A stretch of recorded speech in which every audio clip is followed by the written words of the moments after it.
Hallelujah. आपण प्रार्थना करूया। हे परमेश्वर पिता दयाळू बाबा, सर्व दिवसाबद्दल तुझे आभार मानतो। महान परमेश्वर, आशीर्वाद परमेश्वर, तुमच्या वचनात चालणाऱ्या प्रत्येकाला सहाय्य कर, ही प्रार्थना आमच्या प्रभू येशूच्या नावाने करतो, आमेन। Hallelujah, hallelujah, hallelujah.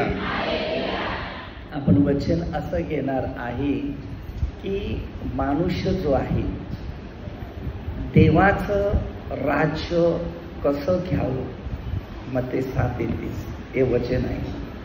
राज्यासाठी आपण लढाई करतो, हे माझं, ते माझं, ते माझं, ते माझं, आणि या माझं करताना माणसाच्या विरुद्ध जात असतो। परंतु त्याच्या हातात मत्ते 16:26 मध्ये दिले, जगात सर्व कमावलं तो आत्माच हरून जातो। शरीराच्या सगळ्या गरजा माणसाजवळ आहेत, परंतु जी आत्म्यासाठी हवं, ज्या आत्म्याची ज्या माणसाला गरज आहे ती त्याजवळ नसते, म्हणून त्याला जीवन म्हणून दिसत नाही। तर वचन घे,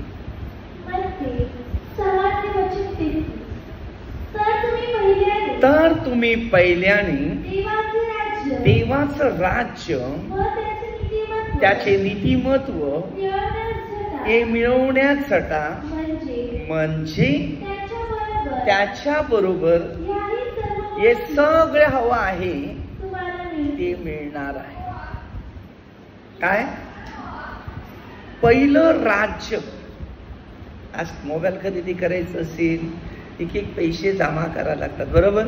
टीव्ही खरेदी करायचं असेल, एक पैसा जमा करायला लागतात। गाडी खरेदी करायचं असेल तर एक पैसा जमा करायला लागते, बरोबर? मग येशू ख्रिस्ताला मी माझ्या जीवनात जर आणायचं असेल तर मला एक पाप खाली करावं लागते, आणि देवाच्या शिक्षणाचे जे अनुभव आहेत ते एक माझ्या जीवनात जमा करावं लागते। आणि जसं ते जमा करणार तसं माझं जीवन आशीर्वादित, शांतीत, सामर्थ्यात, अभिषेक आणि अद्भुत गोष्टीमध्ये होणार। मग मला देवाजवळ मागायची गरज नाही। मत्ते 7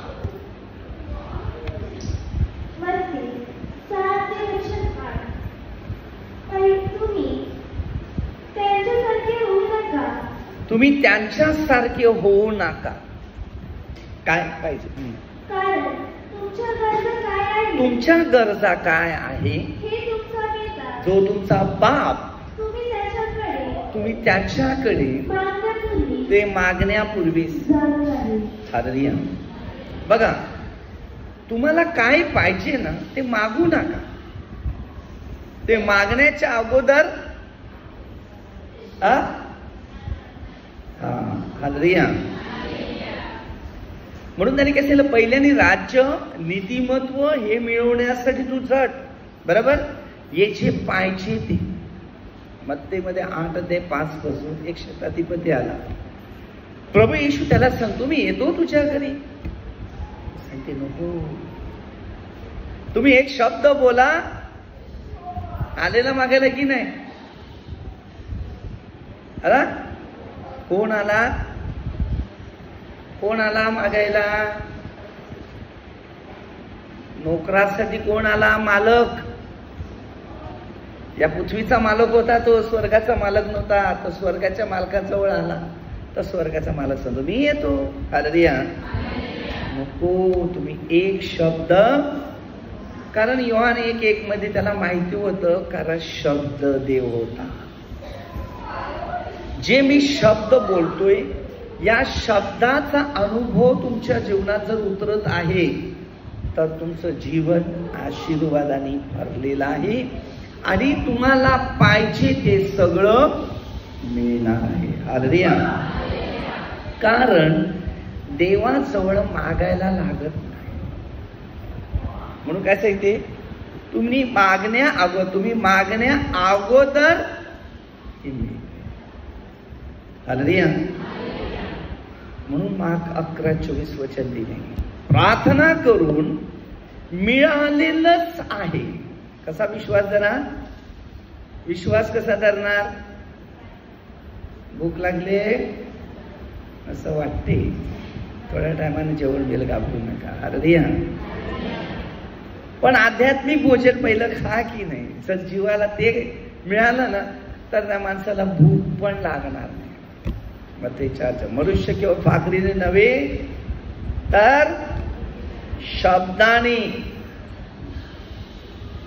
शब्द देवाचे होते.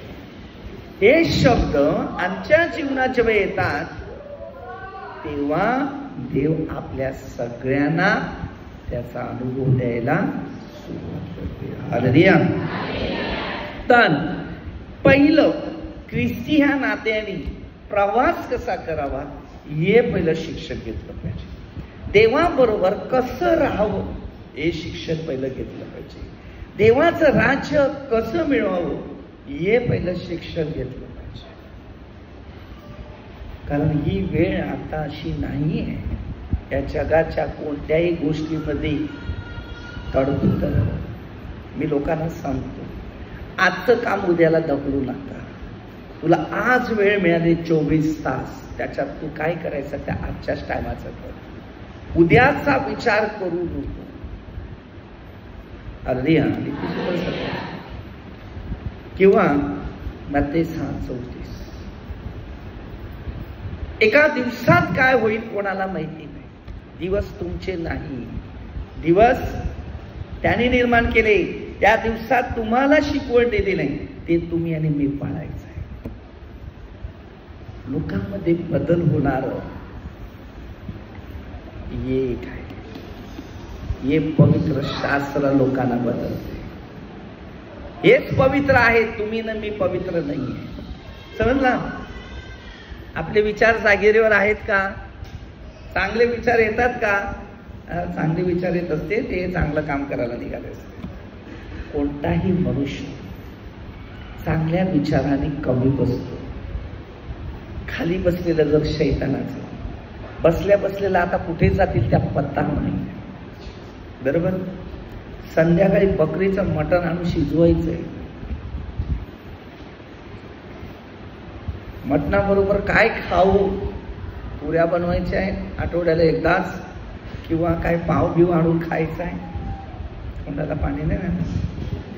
हालेलुया. कारण याचे भुकेले सगळे आहेत, पण या आध्यात्मिक भूक माणसामध्ये नाही. जीव घेण्यासाठी माणसं धावत आहे, पण जीव वाचवण्यासाठी कोण धावत नाही. एकच होता, तो म्हणजे प्रभू येशू. आमचे जीव वाचवलेत म्हणून आज आम्ही तुमच्यासोबत. हालेलुया. अगोदर मी प्रवचनामध्ये सांगितलेलं आहे, योहानमध्ये 11 वचन 26 आहे, 25 ते 26. हे वचन आपल्या सगळ्यांना महत्वाचं आहे. जगात सगळे व्यक्ती एकमेकावर प्रेम करतात की नाही? नवरा बायको, मुलं, आई बाबा, आई गोष्टीवर, खाण्यावर पिण्यावर. परंतु देवावर प्रेम का नाही करत? कारण जो मनुष्य देवावर प्रेम करतो तो जिंदगीमध्ये सगळ्यात सुखी, समाधानाने, शांतीने राहतो. आणि जगाच्या गोष्टीवर याकोब 4:4 मध्ये दिली, हे जिंदगीच नाही आहे ना, याला समाधान नाही आहे. जेवढा वेळ काळ समय मिळालेला आहे तेवढा वेळ प्रभूसाठीच वापरा. हालेलुया. आज मी धडधडीत धावतोय, बरोबर? खाणं कमी खातो मी, पण कार्य जास्त करतो. थकवा नाहीये, कारण माझा थकवा कुणी नेलाय? प्रभू येशूने नेलाय. मी बोलत राहतो, शिकवत जातो, मार्गदर्शन करतो. जो भेटेल त्याला एक शेवटचा मार्ग देऊ जातो. माणूस फक्त पैशाचे लालची आहेत आणि मोहाचे लालची आहेत, बरोबर? पैसा आणि मोह दोन गोष्टी आपल्या जोडीला असतात, आहेत की नाही? बोलत नाही आहे असं बोला. कारण हेच माणसाला कमजोर करतात. पण कोण सांगत नाही माझ्या जोडीला येशू प्रभू आहे. जो प्रभू येशूला आपल्या जिंदगीमध्ये आमंत्रण करतो त्याची जिंदगी सुखी समाधान शांतीने बदलत जाते. तेव्हा तुम्हाला भूक लागणार नाही, पाण्याचा प्यास पण लागणार नाही. कारण हे जीवन त्याला दिलेलं असताना हे जीवन आपल्याला मिळते. त्याचं जीवन किती लोकांना अनुभव दिले त्यांनी. पापी लोकांना केवढे अनुभव दिले. तेव्हा 4 अध्यायामध्ये पापी स्त्रीचा अनुभव घेत असेल तुम्ही. येशू पापी लोकांना वाचवायला आला, पण आम्ही जेवढे मानव आहे ना त्या लोकांना पापात पाडायला आले. म्हणजे आम्ही आदामाच्या काळातले आहे, अद्याप येशूच्या काळातलेच आले नाही. निंदा करणारा शैतान, द्वेष करणारा शैतान, चांगलं काम करणारा, प्रीती करणारा, दया करणारा परमेश्वर, पापापासून दूर होणारा परमेश्वर, पापात पाडणारा शैतान. कोणत्या राज्यात तुम्ही आहे ते बघायचं आहे. शैतानाचं राज्य आहे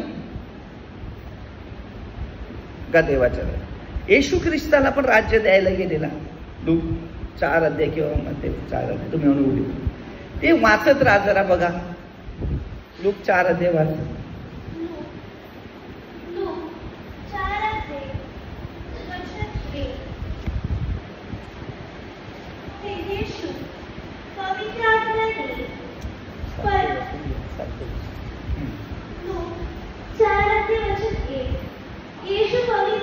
येशू पवित्र आत्म्याने तो परिपूर्ण, तो यातनेपासून तो परतला आणि त्याला आत्म्याने 40 दिवस ते राहणार नाही. मग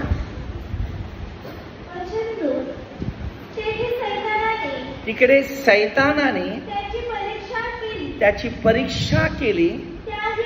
त्या दिवसात त्याने काही खाल्लं नाही. ते संपल्यावर त्याला भूक लागली. ते संपलं, नंतर भूक लागली. तेव्हा सैतान त्याला म्हणाला, तू देवाचा पुत्र आहेस, या धोंड्याची तू भाकर हो असे सांग. याला माती खायला मिळालं ना. उत्पत्ती 3 अध्याय माती खाली याने, तर तो सांगता आता धोंड्याची भाकर बनवू. येशूला सांगतो आता मी मला फसवलं आणि आता याला फसवायला आलाय. समजा तुम्हाला ना मला फसवायला तोच असते. सावध राहायचं. कोण काय सांगते, कोण निंदा करते त्यांना करून दे, मस्त खुशीने राहा. कारण आता प्रकटीकरण 13 अध्याय खुल्ला झालेला आहे. 12 आणि 13 अध्याय. तुम्ही येशूमध्ये येणार, सुरुवात होणार. निंदा सैतानाची लोक उठणार, नफरत, द्वेष, हेवा काय ना काय करायला सुरुवात होणार. हे शरीर त्याचं आहे, त्याच्या बाबतीत तुम्हाला चिंता करायची गरज नाही. त्यांनी तुम्हाला विकत घेतलेलं आहे. कोरिन्थीयर पहिल्या 6:19. मला विकत घेतलेलं आहे म्हणून मी तेच काम करतो. चांगलं काम करा, थोडासा वाईट करू नका. कारण शेवटला मार्क 9:48 मध्ये दिली. लोकांना अग्नीत असं टाकलं जाते तर तिकडे किडे आणि अग्नी विजत आहे. किडे खाताच राहतात आणि अग्नी सळत राहते. हे वचन आपल्यासाठी खूप महत्वाचं आहे. थोडीशी गरमी लागली तर त्याला पंखा लागते, बरोबर, नाहीतर AC लागते, बरोबर. पण ज्या जवळ येशू ख्रिस्त आहे त्याला काय लागत नाही, तो समाधान आहे, समाधान आहे. येशूने त्याला उत्तर दिले, मनुष्य केवळ काय सांगते, भाकरीने नाही देवाच्या प्रत्येक वचनाने जगेल असा आदरणीय.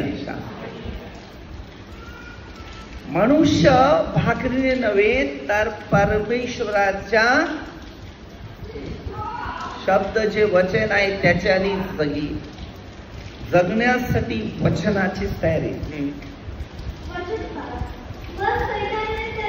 मग सैतानाने त्याला एकदम उंचावर नेले. हे जगातलं सगळं राज्य एका क्षणात एक बटन दाबतात बरोबर सगळं. आता टीव्ही मध्ये तुम्ही बघतात, मोबाईल मध्ये बघतात, सगळं दिसते. हेच राज्य आले परत. हे शेवटच्या काळाचं राज्य. हालेलुया.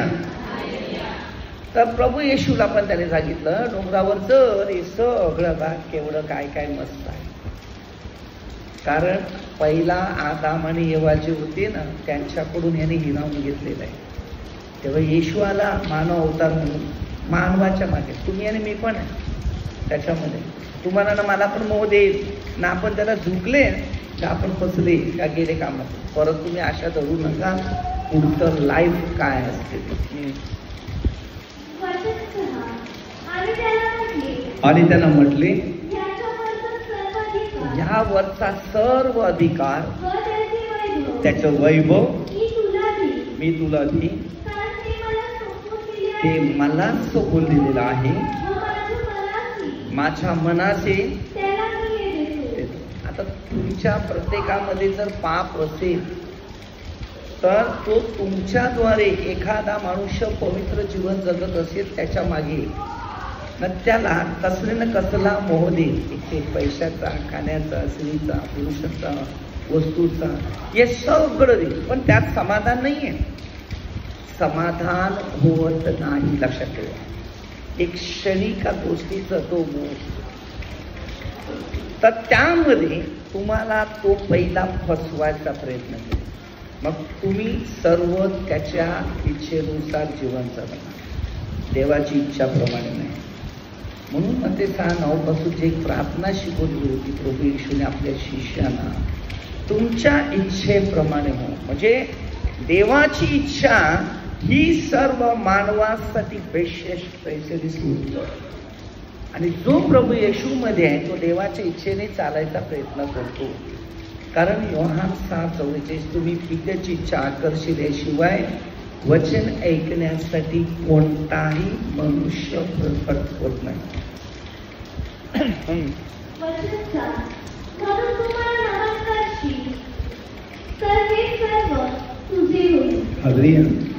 त्याने काय सांगितलं, तू मला नमन करेल ते मी तुला सगळं दे.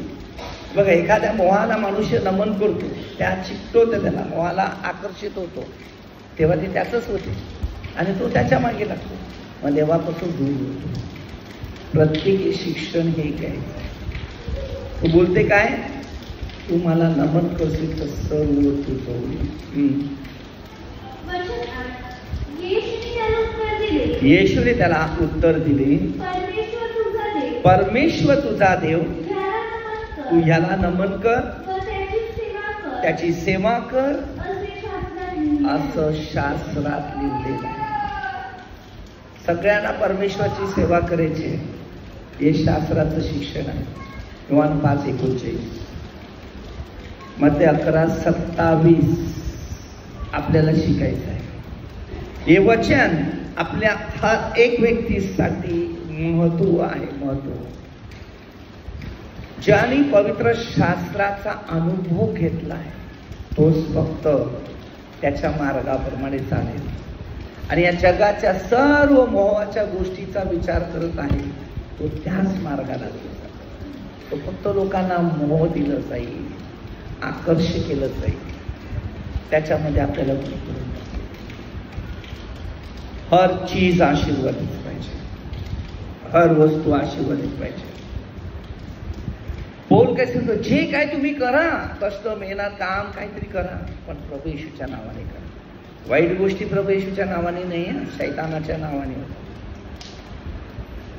कारण 2 प्रार्थना असतात. शैतानी प्रार्थना शैतानाकडे विनंत्या करतात, अर्पण, बळी, आणि तो त्याला खुश करतो, मी तुला हे देशील ते मला ते दे. कारण तो अधिकार पृथ्वीवर ना शैतानाचाच आहे. वाईट गोष्टी माणसात जास्त होतात पण चांगल्या गोष्टी माणसात कमी होतात. चांगली व्यक्तीच दिसणार नाही या जगामध्ये. बघा पाहिजे. येशूमध्ये आल्यावरच चांगली व्यक्ती बनते. योहान 8:32 सत्य समजते, सत्य त्याला बंधनातून मुक्त करते. मग ते 11:27 प्रभू येशू सांगते, सर्व अधिकार माझ्या पित्याने माझ्या हाती दिला आहे, म्हणून थकले भागलेले निराशात असे त्या माझ्याकडे, मी तुम्हाला विश्रांती देईन. मग येशू ख्रिस्त क्रूसावर बलिदान गेला आणि त्याच्याद्वारे सैतान हरला आणि त्यामुळे तुम्ही आणि आज मी येशू बरोबर आहे. हालेलुया. आज तुम्हाला ना मला येशूच्या द्वारेच आपलं जीवन पुढे न्यायचं आहे. जर प्रभू येशूच्या मार्गाकडे नाही, शिक्षणाकडे नाही, तर आपलं भविष्य पुढे नाही. तर आता आपण छोटीच एक प्रार्थना घेऊया. हे परमेश्वर पिता दयाळू बाबा, सुंदर दिवसाबद्दल तुझे आभार मानतो. महान परमेश्वर, आशीर्वादित परमेश्वर, तुमच्या वचनात जाणाऱ्या प्रत्येकाला सहाय्य कर. सर्व मित्र लोक, आमदार लोक, सर्व प्रभूचा आशीर्वाद. तुमच्या इच्छेप्रमाणे प्रत्येक माणसाचं जीवन आशीर्वादित हो, ही प्रार्थना प्रभू येशूच्या नावाने करतो. आमेन. हालेलुया. हालेलुया. हालेलुया.